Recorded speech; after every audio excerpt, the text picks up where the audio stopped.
আর জিনের সংখ্যা যদি বেশি হয়, 6টা থেকে 12টা হয়ে গেল, তখন সেই ক্ষেত্রে এনভায়রনমেন্টের ইফেক্ট বেশি হয়।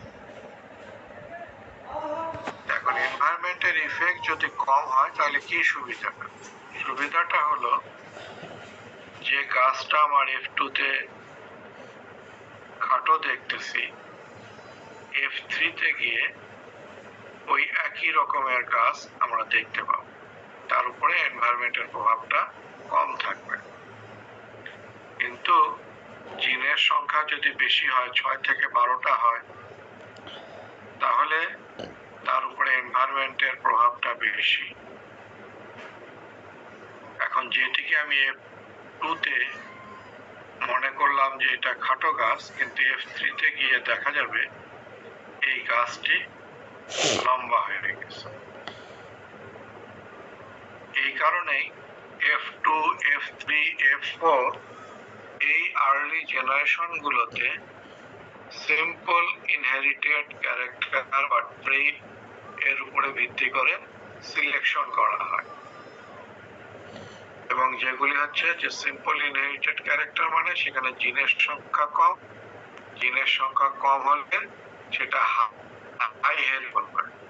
হাই হেরিটেবল মিন্স যেখানে এনভায়রনমেন্টের প্রভাবটা কম হবে, আর লো হেরিটেবল মিন্স যেখানে এনভায়রনমেন্টের প্রভাবটা বেশি হবে। এইটুকু কি বোঝা গেছে? স্যার আরেকবার বলেন। আরেকবার বলতে কোন জায়গায় বলো? স্যার এই আমি রিপিট স্যার সিম্পল আর হাই হেরিটেবল ক্যারেক্টার এখানে একটু সমস্যা। এখানে হেরিটেবিলিটি এই অংশটা আবারও পড়ানো হবে।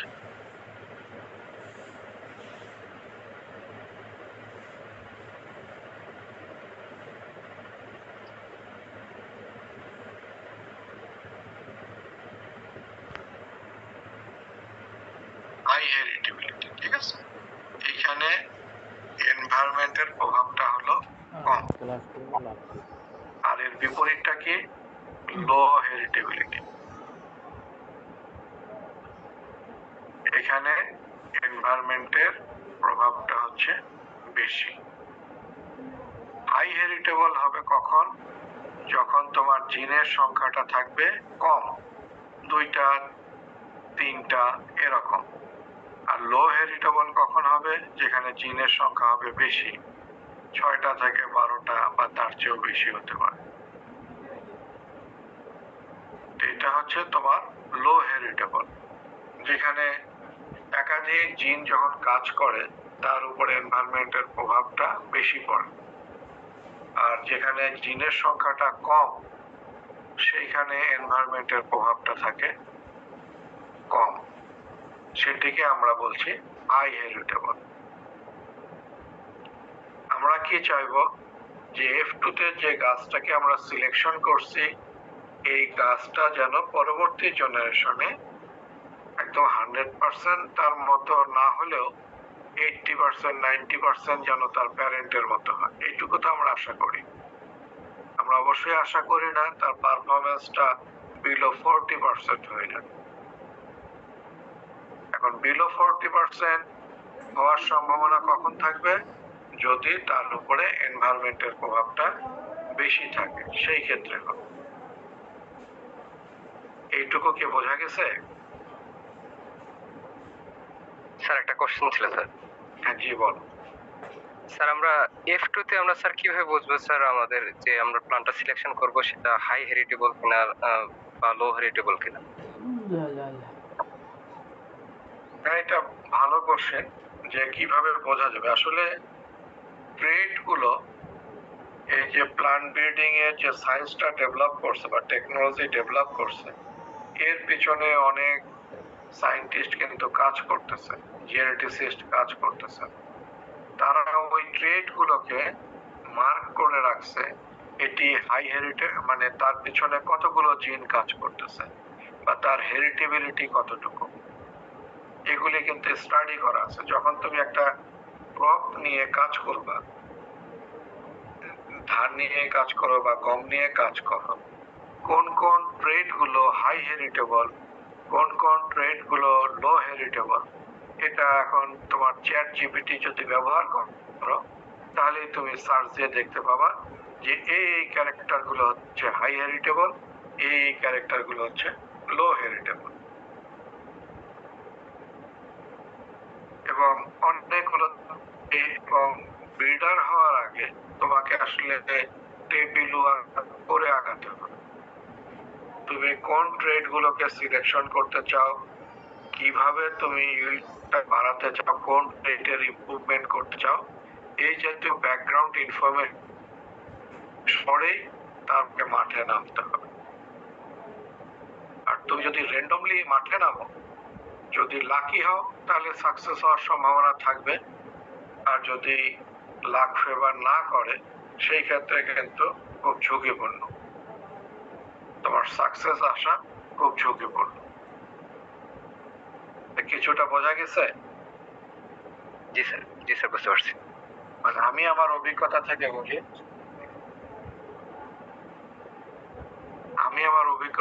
বলি, যে আমি হুইটের উপরে কাজ করছি এবং অলরেডি আমি RYT গত বছর কমপ্লিট করছি। RYT মিনস যে রিজিওনাল হিল ট্রায়াল, দেশের প্রায় 10টা লোকেশনে আমার এই লাইনগুলো ট্রায়াল দেওয়া কমপ্লিট হয়েছে। ডাটাগুলো আমরা সবগুলোকে তোমার এখন অ্যানালাইসিস করতে পারি নাই, ডাটাগুলো তোমার এন্ট্রি করা হয়েছে। একটু ছোট ইনফরমেশন শেয়ার করি, সেটি হচ্ছে যে আমি যখন F2 F3 থেকে কতগুলো গাছ সিলেকশন করতে থাকলাম, তখন সেই গাছগুলোকে লিফের উপরে একটা ওয়াক্সি লেয়ার থাকে এবং এই ওয়াক্সি লেয়ারটাকে বলা হয় গ্লুকোজনেস। এই গ্লুকোজনেস থাকলে এটি তোমার গম গাছকে হিট টলারেন্ট করে। এখন হচ্ছে যে র্যান্ডমলি আমি আসলে ওই গাছগুলোকে সিলেক্ট করছি F3 তে। এই যে ক্লাবের আমাদের যে আইআর ইউনিভার্সিটির যে গেস্ট হাউস আছে, গেস্ট হাউসের পাশের মাঠে তোমাদের সিনিয়র এক আপা, সে ওইখানে কাজ করতো, জান্নাত। ওই ফিল্ড থেকে আমি কিন্তু ওই লাইনগুলোকে সিলেক্ট করছি এবং গাছগুলো হচ্ছে যে কিছুটা ওয়াক্সি লেয়ার। তখন এতটা আমার নলেজও ছিল না, কিন্তু গাছগুলোকে মনে হয়েছে যে এগুলি হিট টলারেন্ট হতে পারে বা ভালো হতে পারে। পরবর্তী জেনারেশন গুলোতেও আমি ওইটা রিফ্লেকশন পাইছি এবং ফাইনালি ওইটা স্টেবল করছে। এখন আমি যখন টেক্সট সার্চ করতেছি, তখন দেখলাম যে আমি তখনই যেহেতু এগুলি স্টেবল হয়েছে, তখন এগুলি আসলে তোমার হাই হেরিটেবল ট্রেড এবং এর পিছনে জিন কম কাজ করে। এবং রিসেন্টলি যখন তোমার চ্যাট জিপিটি আসলো, এইখানে যখন আমি টেক্সট সার্চ করতে গেলাম, তখন দেখলাম যে এখানে তো 2টা জিন কাজ করতেছে। এই কারণে আমি বললাম যে ফেভার করার যে প্রশ্নটা আসলো বা আমি যেটা উদাহরণ দিলাম, এটা আসলে আমার ক্ষেত্রে ফেভার করছে। যে সব সময় যে ফেভার করবে এমনটা নয়। এবং এইখানে তোমার গম গবেষণার যারা সায়েন্টিস্ট বা হুইট ব্রিডার, তারাও 2 বছরই এই লাইনগুলোকে দেখছে এবং আমার যে সিলেকশন গুলো আছে, সিলেকশন গুলোকে তারা বলছে যে না, এই সিলেকশন গুলো ঠিকই আছে, এই লাইনগুলো ভালো হওয়ার সম্ভাবনা আছে। তো শুরুতে কিন্তু আমি ওইটা এত বেশি সময় ছিল না যে আমি যেটা এখন কথা বললাম, এটা বলতে পারো যে থেকে শেখা, যে কিভাবে একটা ব্রিডিং এর প্রোগ্রাম ডেভেলপ করা যায়, সেটি এখন একটা অভিজ্ঞতা হচ্ছে। সেই অভিজ্ঞতার উপরে ভিত্তি করে তোমাদের এই কথাটা শেয়ার করলাম। আগামীতে যারা তোমরা প্লান্ট ব্রিডিং এ বা প্লান্ট ব্রিডার হিসেবে কাজ করবা, তার আগেই তোমাকে একটা টেবিল ওয়ার্ক করে নিয়ে যদি তুমি আগাও, অবশ্যই তুমি ইনশাল্লাহ সফল কাম পাবা। তারপর আমরা চলে যাই মূল কথায়।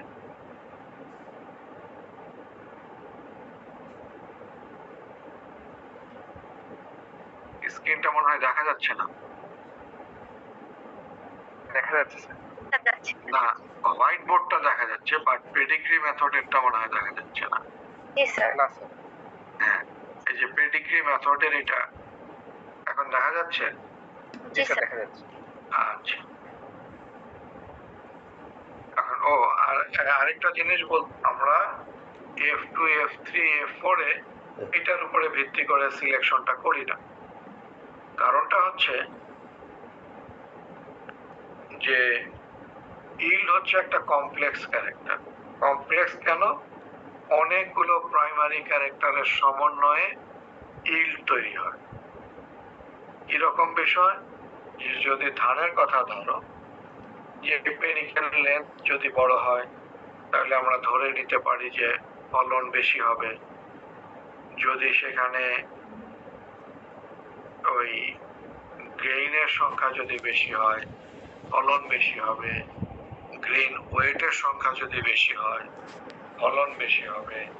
টিলারের সংখ্যা, ইফেক্টিভ টিলারের সংখ্যা যদি বেশি হয় ফলন বেশি হবে। কিন্তু এই যে অনেকগুলো ট্রেট এখানে কাজ করতেছে, এদের মধ্যেও আবার তাদের মধ্যে একটা সামঞ্জস্য বা ব্যালেন্স কাজ করে।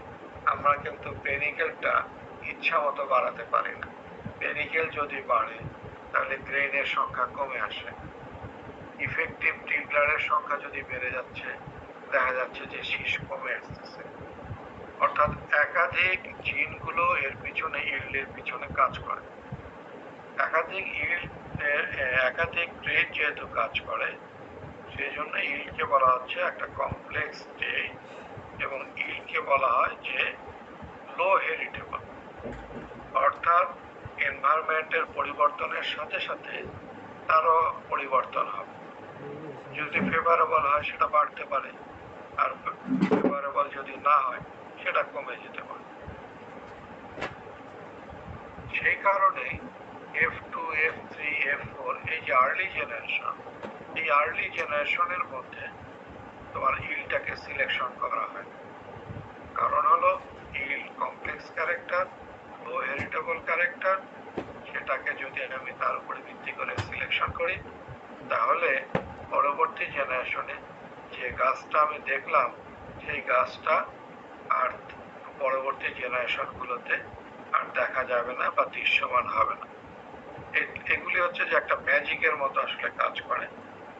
আমি কিছু কিছু মরিচেও কাজ করছি, জেনারেশন অ্যাডভান্স করছি, কিন্তু দেখছি যে কিছু কিছু জায়গায় F2 F4 এ যে গাছগুলোকে সিলেকশন করছি, লেটার জেনারেশনে ওই গাছগুলোকে আর খুঁজে পাচ্ছি না। এই যে হারায় যাচ্ছে। কেন হারায় যাচ্ছে? কারণ হচ্ছে যে F2 F3 F4 এগুলি হেটেরোজাইগাস কন্ডিশন। হেটেরোজাইগাস কন্ডিশনে থাকার পরে F2 তে যে অবস্থায় ছিল সেটা F3 তে গিয়ে তার কিছু অংশ হয়ে যাচ্ছে হোমোজাইগাস, কিছু অংশ থাকতেছে হেটেরোজাইগাস। এগুলি নতুন নতুন কম্বিনেশন তৈরি করে। নতুন নতুন কম্বিনেশন তৈরি করার কারণে এগুলি আর F2 তে যদি কমপ্লেক্স ট্রেট হয়ে থাকে বা লো হেরিটেবল হয়ে থাকে, সেগুলির অস্তিত্ব আর লেটার জেনারেশনে দেখতে পাওয়া যায় না। সেই কারণে এইটাকে বলা হয়, মানে early generation F2 F3 F4 এ আর্লি জেনারেশনে ইল্ডের উপরে ভিত্তি করে সিলেকশন করা হয়, কিন্তু অন্যান্য যেগুলি হাই হেরিটেবল ক্যারেক্টার তার উপরে ভিত্তি করে সিলেকশনটা করা হয়। কি বোঝা গেছে? স্যার জি, এই যে F2 F4 এ এই যে হেটারোজাইগাস হোমোজাইগাস কন্ডিশনটা যদি আরেকবার বলতেন স্যার। এটা হলো, আমি একদম স্ক্রিন শেয়ার করি।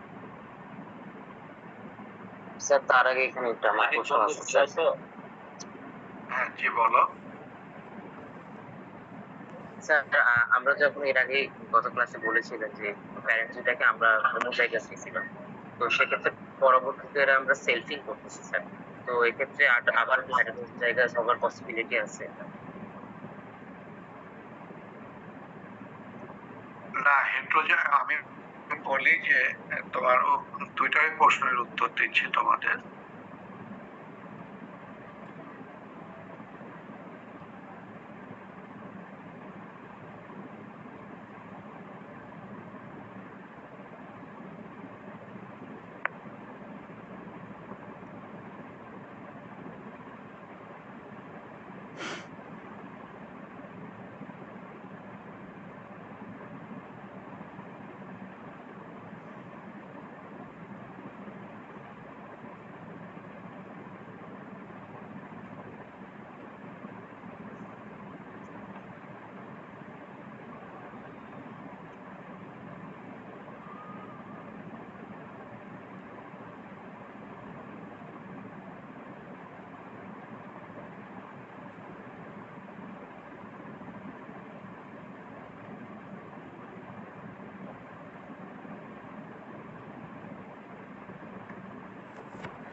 पूरी मीठी यार।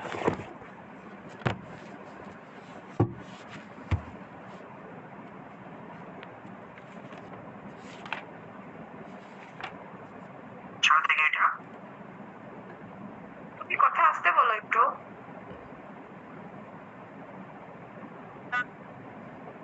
হান্ড্রেড করলাম তাও শোনা যাচ্ছে না।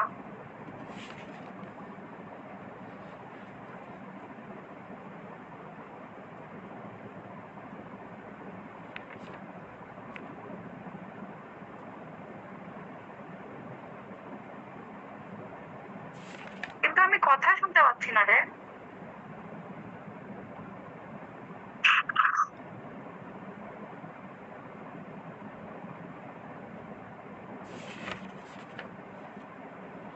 স্যার কথা বলতেছে না তো। কিন্তু আমি বলি নাই, আমি তো তোমাদের এই জেনোটাইপ গুলো দেখাচ্ছি।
এখানে দেখো যে এটা হোমোজাইগাস একটা প্যারেন্ট, এটিও হোমোজাইগাস।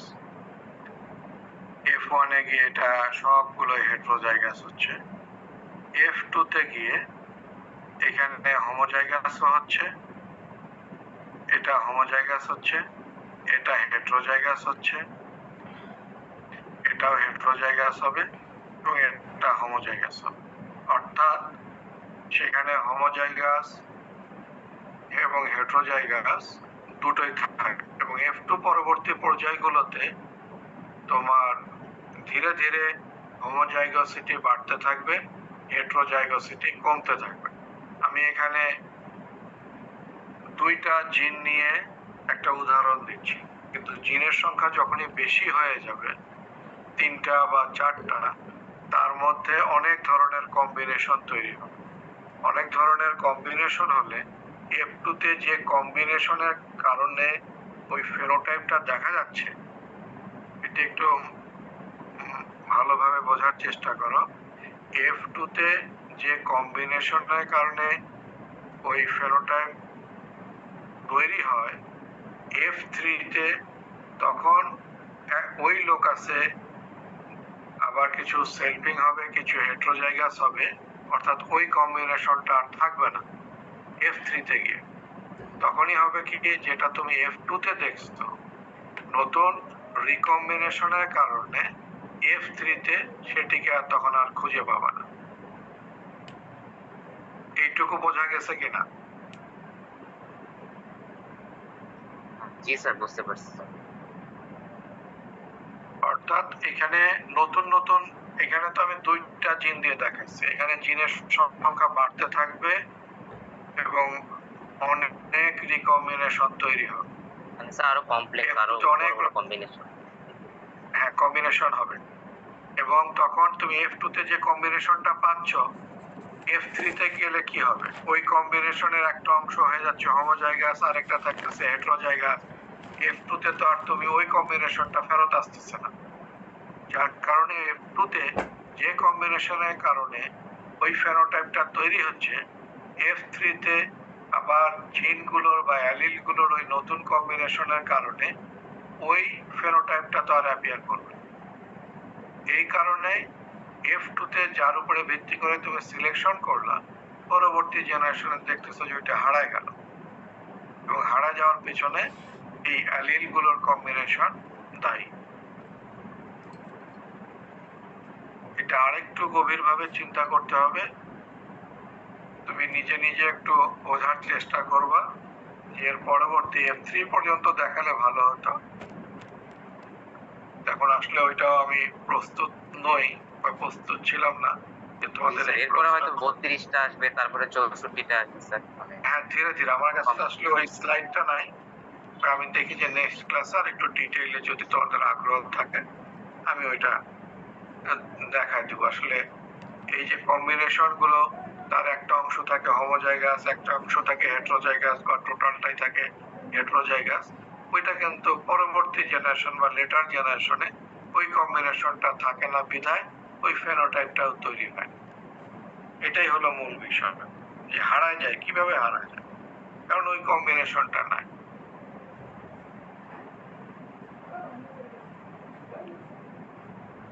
ঠিক আছে? জি স্যার। জি স্যার, বুঝতে পারছি স্যার। আচ্ছা,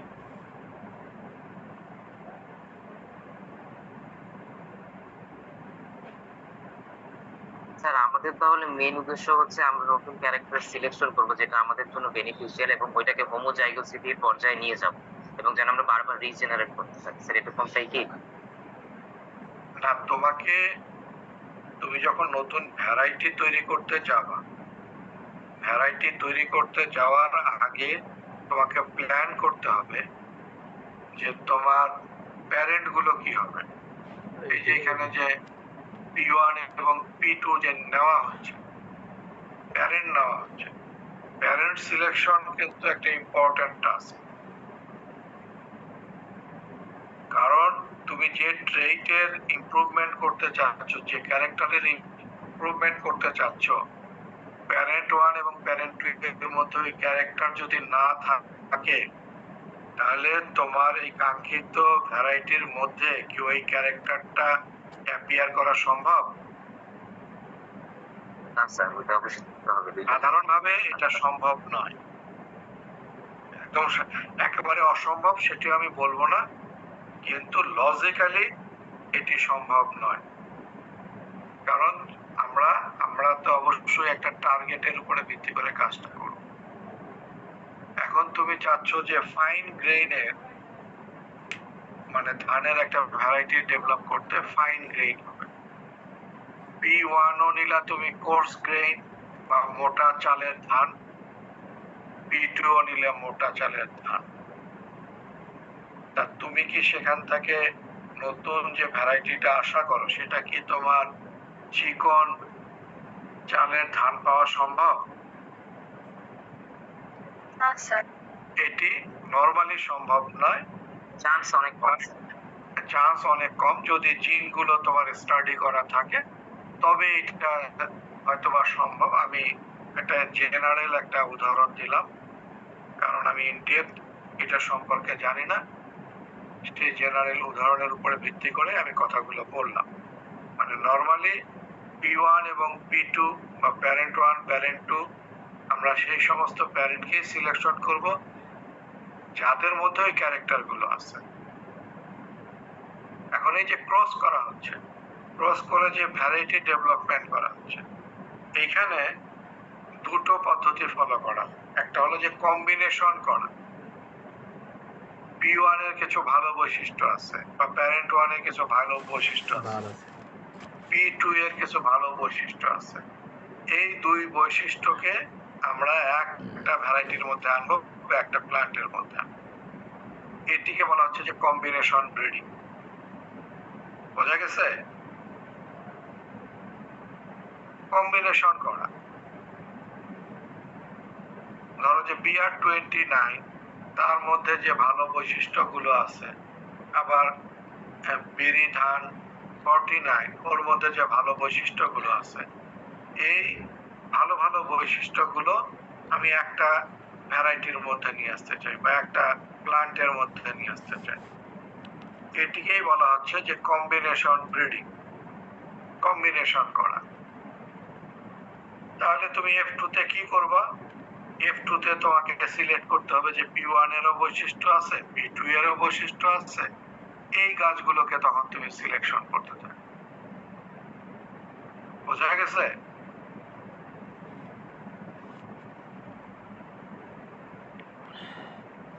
কম্বিনেশন ব্রিডিংটা বোঝা গেছে? জি স্যার।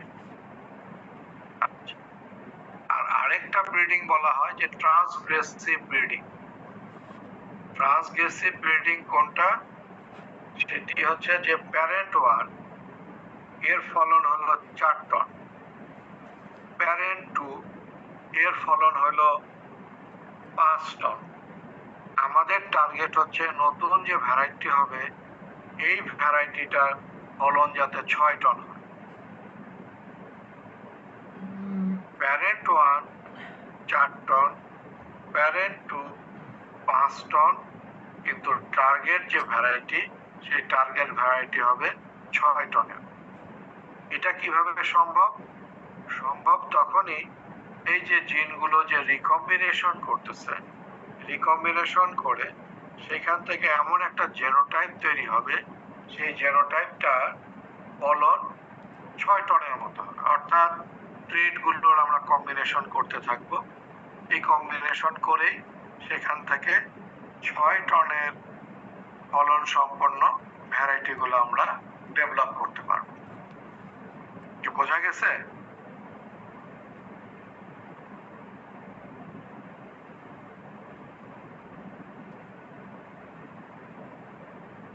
আমরা ব্রিডিংটাকে দুইটা ভাগে ভাগ করতেছি। এই যে এই প্রোগ্রামগুলোকে, একটা হচ্ছে যে কম্বিনেশন ব্রিডিং, আর একটিকে বলা হচ্ছে যে ট্রান্সগ্রেসিভ ব্রিডিং। যে এই বৈশিষ্ট্যটা ওইখানে নাই, সেই বৈশিষ্ট্যটাকে আমরা জিনগুলো রিকম্বিনেশনের মাধ্যমে ওইখানে এক্সপেক্ট করব। যেমন একটু উদাহরণ দেই, বাংলাদেশে গমের গড় ফলন হচ্ছে মানে ন্যাশনাল এভারেজ এই বছর সম্ভবত 3.23 টনস। এখন ট্র্যাডিশনাল যে পদ্ধতি আছে সেই ট্র্যাডিশনাল পদ্ধতি বা এই গমগুলোকে ক্রস করে সেখান থেকে আর বেশি ফলন পাওয়া যাচ্ছে না। আমি ইন্ডিয়ান IARI এর ডকুমেন্টস গুলো একটু সার্চ দিলাম, যেহেতু গম নিয়ে একটু কাজ করি। সার্চ দেওয়ার পরে তারা একটা নতুন পদ্ধতি সাজেস্ট করতেছে যে ইন্টার স্পেসিফিক তারা ক্রস করতে যাচ্ছে। ইন্টার স্পেসিফিক ক্রস করার ফলে, অর্থাৎ এই মুহূর্তে আসলে স্পিসিস দুইটার নাম মনে নাই, যে টিটিকাম অ্যারিস্টিভামের সাথে টিটিকাম আদার দেন স্টিভামের ক্রস করে সেইখান থেকে জিনগুলোকে এর মধ্যে নিয়ে আসে, সেখান থেকে ফলন বৃদ্ধির একটা চিন্তা ভাবনা তারা করতেছে, কারণ এখান থেকে আর ফলন বেশি বৃদ্ধি করা যাচ্ছে না। এটিও তোমার ওই ট্রান্সগ্রেসিভ ব্রিডিং এর আন্ডারে ধরা যেতে পারে। বোঝা গেছে?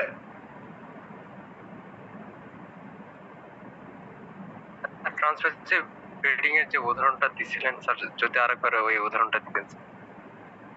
এই উদাহরণটা আসলে ইন্ডিয়া IARI, ইন্ডিয়ান এগ্রিকালচার, ওদের মনে হয় হুইট অ্যান্ড বার্লি আলাদা ইনস্টিটিউট আছে, সেই ডকুমেন্ট গুলো সার্চ করে আমি দেখছি তারা প্রোগ্রাম নিচ্ছে যে টিটিকাম অ্যাস্টিভামের সাথে আদার দেন টিটিকাম অ্যাস্টিভাম, এই মুহূর্তে আমার ওই স্পিসিসটার নাম স্মরণ নাই, আদার দেন টিটিকাম অ্যাস্টিভাম তাদের সাথে ক্রস করে, যেমন টিটিকাম তোমার গমের অনেকগুলোই এই স্পিসিস আছে, টিটিকাম মনোকক্কাম, টিটিকাম টাস্কি, তারপরে তোমার টিটিকাম ডুরাম, এই জাতীয় আরো অনেক স্পিসিস আছে। এই স্পিসিস গুলো ডাইকক্কামও সম্ভবত আছে। এই মানে টিটিকাম অ্যাস্টিভামের সাথে টিটিকাম অ্যাস্টিভাম ছাড়া অন্য আরেকটা স্পিসিসের সাথে ক্রস করে সেই কম্বিনেশন করে সেখান থেকে জিনের রিকম্বিনেশন করে এখনকার যে ইল যেখানে ফিক্স হয়ে গেছে, ইল যেহেতু বাড়ানো যাচ্ছে না, প্রচেষ্টা এর মাধ্যমে ফলনটাকে বৃদ্ধি করা যেতে পারে। এটা তো আমার ইন্ডিয়ায় হুইট ব্রিডাররা তারা একটা প্রোগ্রাম হুইটের ইমপ্রুভমেন্ট প্রোগ্রামে তারা এটা সাজেস্ট করছে। এটা গত বছর আমি দেখছি, এটা এখনো বাংলাদেশে এটা এখনো অ্যাডপ্ট করেন বা এই জাতীয় প্রোগ্রাম তারা এখনো নেয় নাই, হাতে নেয়নি। আমি যতটুকু তাদের সাথে যুক্ত তাদের প্রোগ্রামে এটা দেখি নাই, তবে ইন্ডিয়া এই প্রোগ্রামটা তারা নিচ্ছে। এবং এই যে নতুন জিনের রিকম্বিনেশন করে ট্রান্সগ্রেসিভ ব্রিডিং এর ক্ষেত্রে ইলটাকে ইমপ্রুভ করার জন্য তারা এই প্রোগ্রামটা নিচ্ছে। এটা আমি একটু ডকুমেন্ট গুলো আবারও দেখে তোমাদের জানাবো।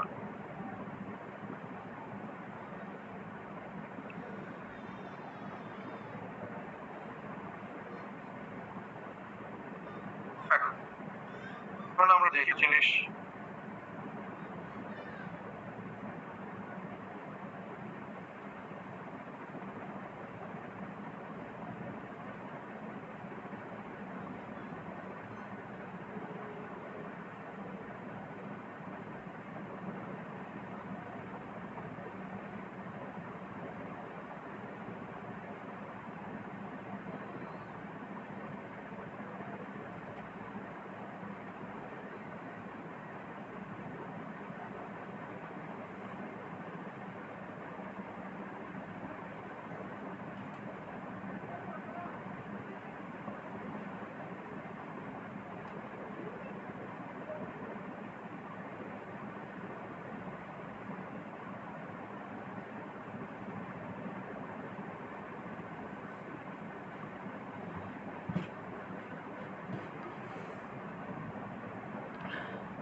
আমি যে কথাগুলো বলছিলাম যে আর্লি জেনারেশন লেটার জেনারেশনে কিভাবে সিলেকশন করা যাবে, এইটা একটু লিখে নাও বা তোমরা পরবর্তীতে পড়বা যে সিলেকশন ডিউরিং সেগ্রিগেটিং জেনারেশন, যে কথাটা আমি আগে বলছি এটা বইয়ের মধ্যে আছে, এটা ব্রিডিশিং এর বইয়ের অংশ। এখানে একটু পড়লে তোমরা আমি যে কথাগুলো বলছি সেখানে যদি কোনো গ্যাপ থাকে বা তোমাদের বুঝতে অসুবিধা হয়, এই অংশটুকু পড়লে সেটা তোমাদের ক্লিয়ার হবে। এটা স্ক্রিনটা দেখা যাচ্ছে তো? জি স্যার, যাচ্ছি। সিলেকশন ডিউরিং সেগ্রিগেটিং জেনারেশন যে কথাটা আমি বলছি ওটাই এখানে লেখা আছে।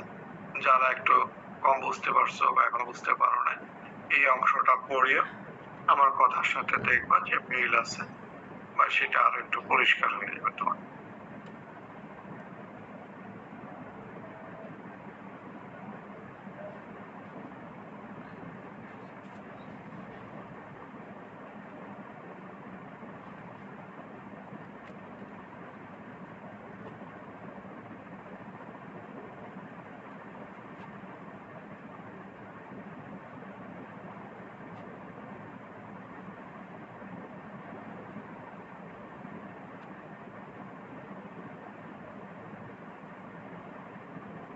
এখানে দেখো যে মেরিটস অফ পেডিগ্রি মেথড বা advantages of pedigree method,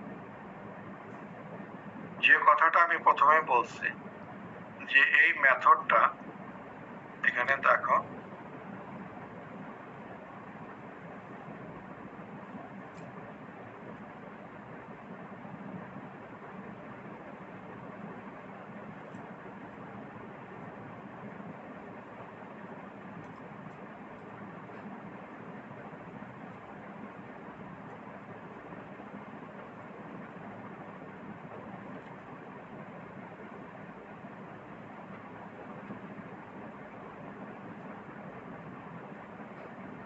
maximum opportunity কাকে দিচ্ছে?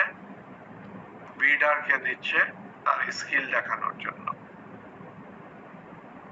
যে ভালো যদি একজন ব্রিডার হয়, সে যদি মনে করে যে আমি আমার স্কিল শো করতে চাই, তাহলে সে কিন্তু এই পেডিগ্রি মেথড ব্যবহার করে, এবং এই পেডিগ্রি মেথড সে যদি সাকসেস হয় তাহলেই বোঝা যাবে যে সে একজন ভালো ব্রিডার।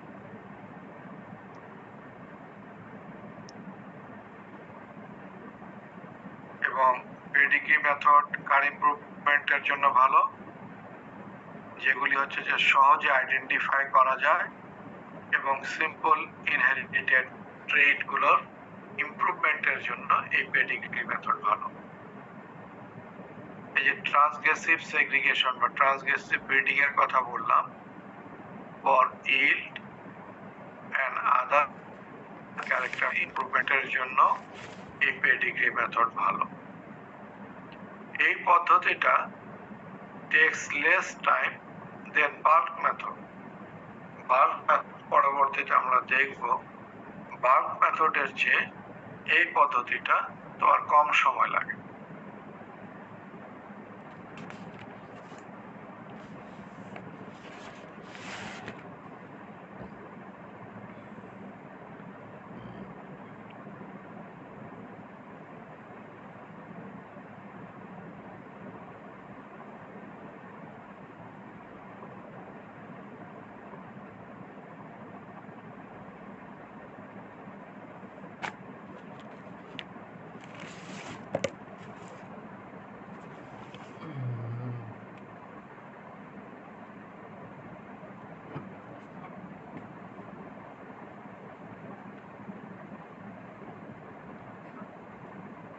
সোহেল,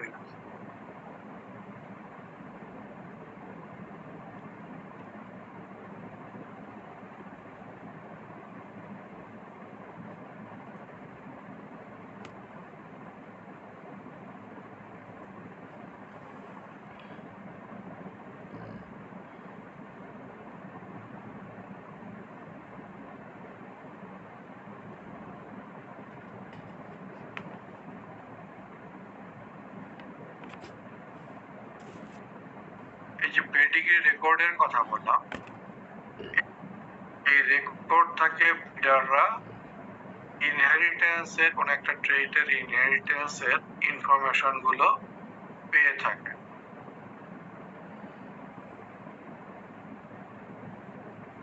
এবং প্লান্ট এন্ড প্রোজেনিস, যেগুলি প্রথমেই দেখা যায় যে ডিফেক্ট এবং উইক, তাদেরকে শুরুতেই এলিমিনেট করা হয়।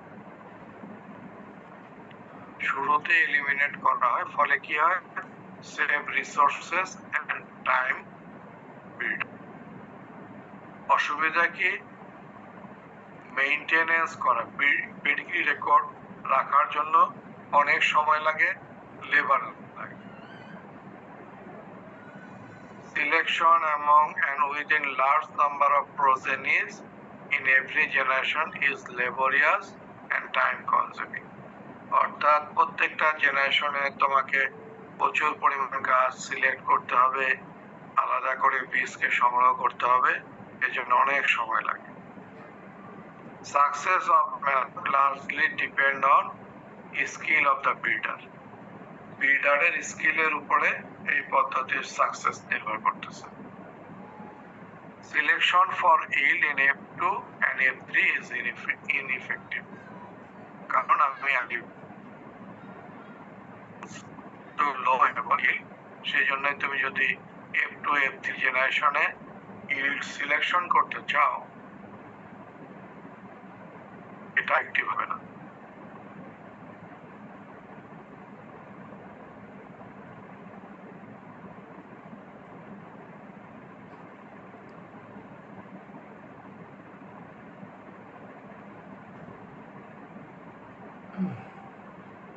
গত অংশটা শুরু করছিলাম যে পেডিগ্রি মেথড, আজকে সেই পেডিগ্রি মেথড আমি শেষ করলাম, একটু সময় নিলাম কারণ এর সাথে কিছু কিছু বিষয় জড়িত আছে যে বিষয়গুলোর সাথে তোমরা পরিচিত নও, যেমন হেরিটেবিলিটি, তারপরে প্যারেন্টেশন এবং সেগ্রিগেটিং জেনারেশন গুলোতে কি কি ভাবে সিলেকশন করা হয়, যে ট্রেড গুলো আবার ডিসঅ্যাপিয়ার হয়ে যায়।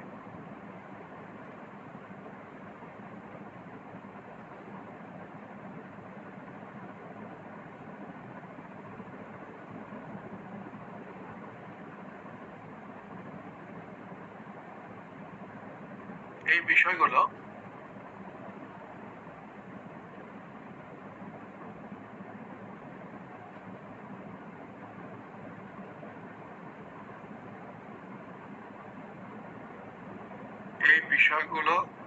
আমি একটু সময় নিয়ে বলছি, আর তোমাদের যদি কোনো প্রশ্ন থাকে তাহলে সেই প্রশ্নের উত্তর আমি দিতে পারি। স্যার, জি বলো।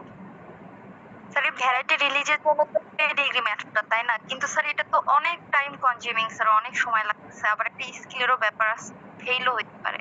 তো স্যার এখন এর জন্য কি কোনো লেস টাইম কনজিউমিং হচ্ছে বা সুবিধাজনক কোনো মেথড নাই?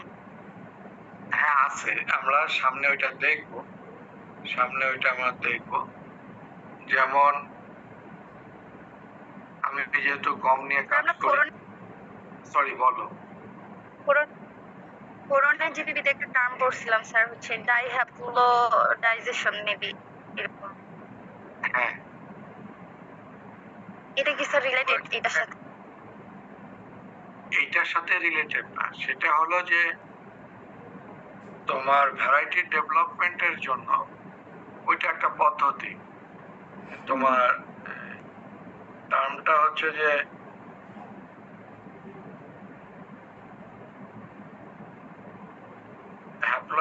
হ্যাপ্লয়েডটাকে তোমার কলচিসিন দিয়ে ডাবল করে নেওয়া, ডাবল করে নিয়ে সেখানে তোমার ওই ডিপ্লয়েড করে ফেললো। এই টার্মটা এই মুহূর্তে আমার স্মরণ আসতেছে না। ওই এবং এখানে তোমার খুব দ্রুতই এই ডিপ্লয়েড করে নিলে যে এই সেলফিং করে করে আমাদের এতগুলো জেনারেশন যে আমরা করতেছি, সেটা সেই সময়টা কম লাগতেছে, কিন্তু ওইটাও একটা পদ্ধতি। বাট কনভেনশনাল যে ব্রিডিং মেথড গুলো আছে, এটা আমার কথা না, সিমিট, ইরি, স্টিল নাও এই কনভেনশনাল ব্রিডিং মেথড গুলো তারা ব্যবহার করতেছে। আর মলিকুলার মেথড বা টিস্যু কালচারের যে মেথড গুলো আছে, এগুলির মাধ্যমে ভ্যারাইটি ডেভেলপ হওয়ার পরিমাণ, কনভেনশনাল মেথডে ভ্যারাইটি ডেভেলপ হওয়ার পরিমাণ আকাশ জমিন তফাৎ। অর্থাৎ ওই পদ্ধতিগুলো ব্যবহার করে খুব কম সংখ্যক ভ্যারাইটি ডেভেলপ হচ্ছে, এবং কনভেনশনাল ব্রিডিং মেথড ব্যবহার করে এখন পর্যন্ত অনেক বেশি সংখ্যক ব্যবহার হচ্ছে। তবে যেহেতু টেকনোলজি গুলোকে অ্যাডভান্স করতে হবে, তার অর্থ এই নয় যে আমরা ওই পদ্ধতিগুলোকে বাদ দিব। ওটিরও প্রয়োজন আছে, সেটা প্র্যাকটিস করা হচ্ছে।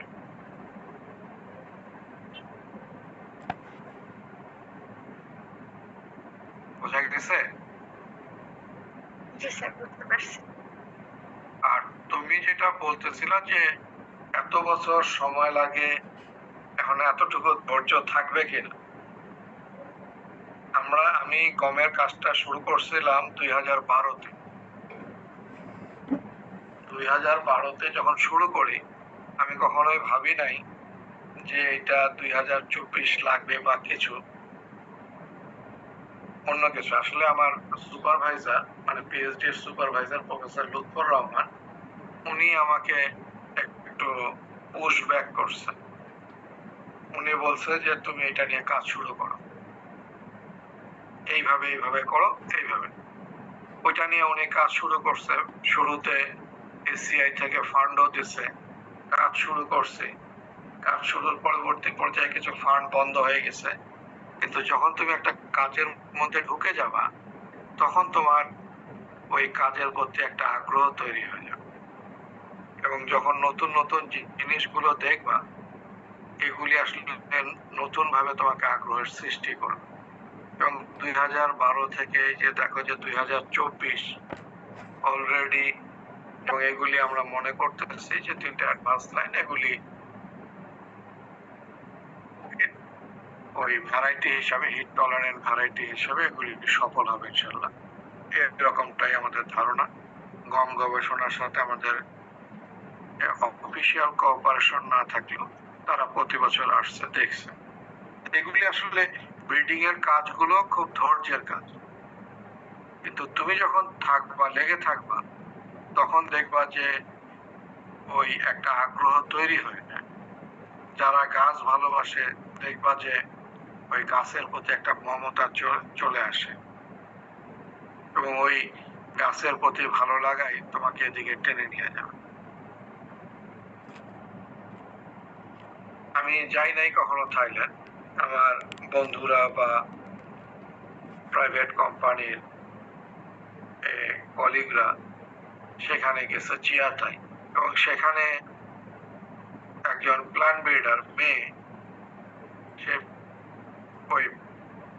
সে তখনও, তার মনে হয় মিড এজের মতো, সে তখনও বিয়ে করেনি। তাকে আমার বন্ধুরা জিজ্ঞাসা করছে যে তুমি বিয়ে করো না কেন? তার উত্তর ছিল আই লাভ প্ল্যান্টস। সে গাছ ভালোবাসে, মানে ভালোবাসার পরিমাণটা এত বেশি যে সে তার জীবনটাই উৎসর্গ করে দিচ্ছে ওই গাছের ইমপ্রুভমেন্টের জন্য, গাছের জন্য। আসলে এগুলি যে যে জিনিসটাকে নিয়ে থাকে, সেটার প্রতি তার জগৎ একটা তৈরি হয়ে যায়। দিনাজপুরে একজন তোমার ইউএস বাংলাদেশি, দিনাজপুরে বাড়ি, ভদ্রলোকের প্রফেসর, আমেরিকান এক ইউনিভার্সিটিতে প্রফেসর সাইটোজেনেটিসিস। উনি আসছিলেন হাজিদান এসে ভিজিট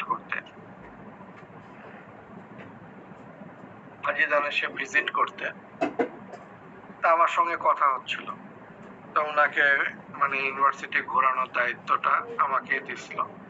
আমি ওনাকে নিয়ে ঘুরলাম। তা উনি বলল যে ওনার ইউনিভার্সিটিতে একজন প্রফেসর আছে, যাকে সবাই চেনে বার্লি বব বলে। উনি ক্ষেত্র বিশেষে উনি বলল যে উনি ওনার ওয়াইফের নাম ভুলে যায়, মেয়েদের নাম ভুলে যায়। সকালবেলা উঠে সবাই দেখে যে প্রফেসর ফ্ল্যাগ হাতে নিয়ে ওই বার্লির ফিল্ডে চলে গেছে। সবাই ওনাকে ওই বার্লি বব হিসাবেই জানে। এগুলি এক একজনের আগ্রহ, তাদের ভালোবাসা, এটার উপরে তোমার সফলতাগুলো আসলে নির্ভর করে। আমার ইচ্ছা ছিল যে আমি কিছু স্লাইড, মানে রিনাউন্ড কিছু ব্রিডারের সম্পর্কে আমি একটু কথা বলতে যাচ্ছিলাম।